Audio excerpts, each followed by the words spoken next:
Hello everyone, welcome back. तो Monday हम bank Nifty को किस तरह से ट्रेड कर सकते हैं और वीकली एनालिसिस पे बैंक निफ्टी ने किस तरह से परफॉर्म किया और आगे क्या हम एक्सपेक्ट कर सकते हैं वो हम देख लेते हैं। अगर आप वीकली एनालिसिस पे देखेंगे तो बैंक निफ्टी ने जो अपना हॉल्ट लिया है वो अपना जो प्रीवियस ब्रेकआउट जोन था वो वहां उसके आसपास लिया है। ठीक है। तो अब हम यहाँ पर अगर हमें डेली टाइम फ्रेम पे कोई अगर प्राइस एक्शन दिखता है रिवर्सल के लिए या आर्ली टाइम फ्रेम पे दिखता है तो हमारा जो टारगेट बन के आएगा वो हम फिबोनाची के हिसाब से और प्राइस एक्शन के हिसाब से दोनों के हिसाब से देख लेते हैं। अगर आप ये देखेंगे मार्केट के अंदर एक लॉ होता है कि जो सबसे डोमिनेंट कैंडल होती है उसको अगर आप टॉप से लेकर बॉटम तक अगर लगाएंगे फिबोनाची तो उसका 50% और जो उसका हाई होता है वो सबसे इंपॉर्टेंट होता है। तो अगर आप 50% अगर इसका लगा के देखेंगे और प्राइस एक्शन के हिसाब से अगर आप यहाँ पर देखेंगे तो हमारे लिए जो इंपॉर्टेंट लेवल्स जो बनकर आते हैं वो आते हैं एक 724 और 620। हार्डली ये 100 पॉइंट्स का जोन है बट इसको हम नो ट्रेडिंग जोन बोलेंगे। ठीक है। तो यहाँ पर आप अगर डेली टाइम फ्रेम पे आप जाते हैं तो आप देखेंगे कि ये हमारा पिछला रेजिस्टेंस जोन था। यहाँ पर बैंक निफ्टी ने काफी देर कंसोलिडेशन करके ब्रेकआउट दिया था। ठीक है। उसके बाद हमें एक स्ट्रेट अप मूव के अपसाइड का मूव मिला। ठीक है।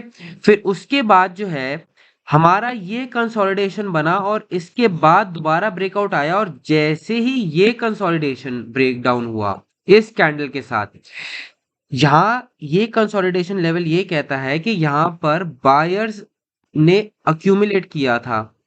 बट जैसे ही इसका ब्रेकडाउन हुआ जितनी भी बाइंग पोजीशंस थी वो सारी एलिमिनेट हो गई मार्केट से।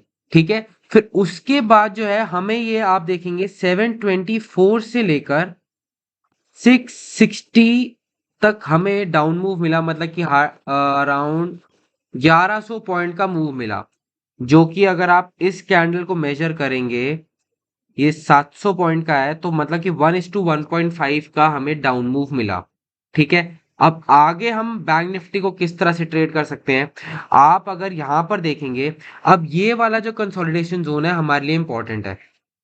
क्यों? क्योंकि ये all time all time high breakout था और यहाँ पर जैसे ब्रेकआउट आया तो मतलब कि यहाँ पर अभी भी बायर्स जो है अपनी पोजीशंस को बनाने की कोशिश करेंगे।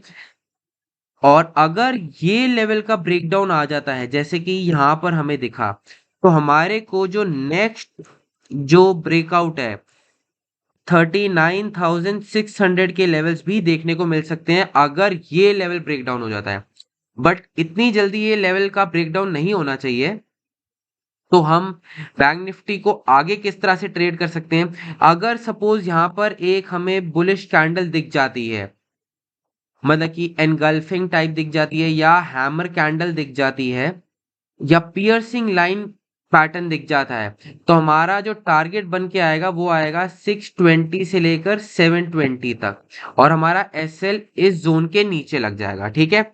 बट अगर बैंक निफ्टी इसको फॉलो थ्रू देती है और हम फिर हमारा टारगेट जो बन के आएगा 40,800 के आसपास। ठीक है।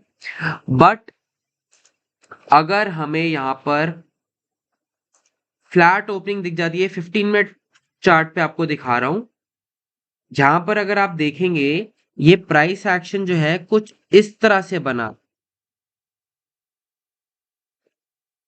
तो अपने हाईस को इसने ब्रेक नहीं किया। बट अगर बैंक निफ्टी फ्लैट ओपन होके अपने इस हाई को ब्रेक करती है फिर एक स्विंग क्रिएट कर कर फिर अपने इस हाई को ब्रेक करे तो आप तब ट्रेड ले सकते हैं क्योंकि तब जो है प्राइस स्ट्रक्चर हमारा चेंज हो जाएगा। बट अगर बैंक निफ्टी फर्स्ट अटेम्प्ट में इसको ब्रेकआउट देकर फिर दोबारा अगर फॉलो थ्रू दे देती है तो हम इस स्विंग का एसएल लेकर अपना 1:1.5 या 2 का टारगेट नीचे की साइड ले सकते हैं। और अगर bank Nifty gap up open हो जाए इस जोन के आसपास 200 से लेकर 100 तक का जोन, क्योंकि यहाँ पर ये एक स्विंग था, ये ब्रेकडाउन हुआ, ये रीटेस्ट हुआ, ये रिजेक्शन आया था, तो मतलब यहाँ पर ओपनिंग हुई थी तो यहाँ से ही सेलर्स ने अपनी पोजीशन जो है बनानी स्टार्ट की थी। तो ये जो जोन है हमारे लिए नो ट्रेडिंग जोन है। अगर यहाँ पर हमें कोई बेरिश प्राइस एक्शन दिखता है तो हम अपने टारगेट्स जो हैं 4200 100 के आसपास अगर हमें कोई बेरिश प्राइस एक्शन दिखता है तो हम 70 टू 80 रुपीज का एसएल ले लेंगे और टारगेट हमारा 1:1.5 और 2 का हम ले सकते हैं। और पर अगर bank Nifty gap down open हो जाए, ये मैं आपको हार्ली चार्ट पे दिखा देता हूं, अगर बैंक निफ्टी इस स्विंग के आसपास ओपन हो जाए या इस स्विंग के आसपास ओपन हो जाए और अगर आपको बुलिशनेस दिखे, बुलिश प्राइस एक्शन दिखे, तो आप अपसाइड की तरफ अपनी पोजीशंस बना सकते हैं, आपका रिस्क टू रिवॉर्ड रेशियो ध्यान में रखते हुए। अब हम इसको निफ्टी पे भी देख लेते हैं कि निफ्टी ने किस हिसाब से परफॉर्म किया है वीकली एनालिसिस पे।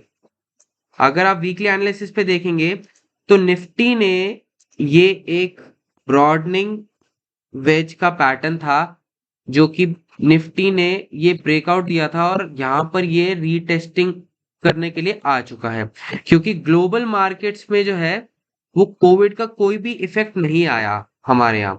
तो अगर हम डेली टाइम फ्रेम पे देखें, अगर यहाँ पर हमें कोई ग्रीन कैंडल शो होती है तो हमारे लिए इमीडिएट जो रेजिस्टेंस बन के आएगा वो आएगा 18,131 और दूसरा बन के आएगा 18,470। ये हमारे लिए रेजिस्टेंस जोन बन के आएंगे। बट अगर निफ्टी यहाँ पे कंसोलिडेशन करके इस रीटेस्टिंग लेवल को भी ब्रेक डाउन दे दे तो हमारा जो टारगेट बन के आएगा वो आएगा 17,400 का और सेकंड टारगेट जो बन के आ सकता है 17,090 का। बट अगर यहाँ पर आप आर्ली टाइम फ्रेम पे देखें कि यहाँ पे कंसोलिडेशन होके ये ब्रेकआउट हो तो हमारा जो टारगेट आएगा 131 और सेकंड टारगेट आप ले सकते हैं 220 का। ठीक है, बट अगर निफ्टी इस जोन के आसपास ओपन हो जाए और यहाँ पर हमें बेरिश प्राइस एक्शन दिखे, क्योंकि टेम्पररी जो ट्रेंड है मार्केट का वो बेरिश हो चुका है टेम्पररी, क्योंकि हम जैसे डे ट्रेडर्स हैं तो हमें उसके बेसिस पर भी देखना है कि प्राइस एक्शन क्या चल रहा है, तो उसके हिसाब से जो प्राइस एक्शन है वो बेरिश है, तो हमें प्रेफर ये करना है कि अगर हमें कोई बेरिश प्राइस एक्शन दिखे तो हमें उसके हिसाब से रिस्क टू रिवॉर्ड जो रेशियो अपना आप लेंगे 1:1.5 से लेकर 2 तक आप ले सकते हैं। ठीक है, और इसको हम 15 मिनट के चार्ट पर भी देख लेते हैं एक बारी।